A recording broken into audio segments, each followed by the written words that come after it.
విన్నపం ఏంటంటే మన ట్రీట్మెంట్ డిఫరెంట్గా ఉంటుంది, కంగారు పడకండి. ఇప్పుడు టెస్టులు చేసిన తర్వాత రిపోర్ట్లను బట్టే నీకు మందులు వస్తాయి. మీరు అడిగే డౌట్లు బట్టి కానీ, మీరు మాట్లాడే మాటలు బట్టి కానీ, మీకున్న సందేహాలను బట్టి కానీ రావు మందులు. సపోజు ఇప్పుడు ఈ ముగ్గురు జీరో కౌంట్తో వచ్చారనుకుందాం.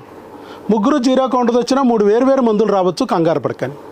అదేంటి మన ముగ్గురం ఒకే కారు కొట్టించుకుని వెళ్ళామన్నాయి, నీది జీరో కౌంటు నా జీరో కౌంటు, జోగి రాసుకుంటే బూడిదన్నా రాలిద్దని వచ్చాం, నీ పిల్లం రావట్లేదు నా పిల్లం రావట్లేదు.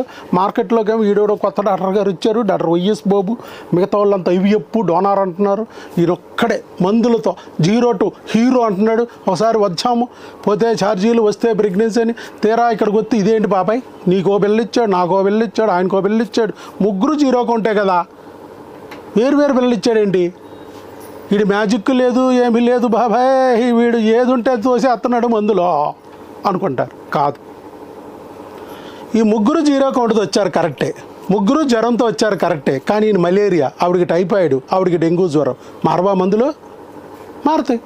ఆ జీరో కారణమైన క్రిమిది వేరు, అక్కడ హార్మోన్ అవ్వచ్చు, అక్కడ మరొకటి అవ్వచ్చు, మారిపోతాయి మందులు, గుర్తుపెట్టుకోండి. అలాగే ఒక్కొక్కసారి ఈ ముగ్గురు, ఒకరు జీరో కౌంటు, ఒకరు ట్యూబుల్ బ్లాక్, ఒకరు ఒవేరియన్ సిస్ట్తో వచ్చారు, ముగ్గురికి సేమ్ బిల్ రావచ్చు.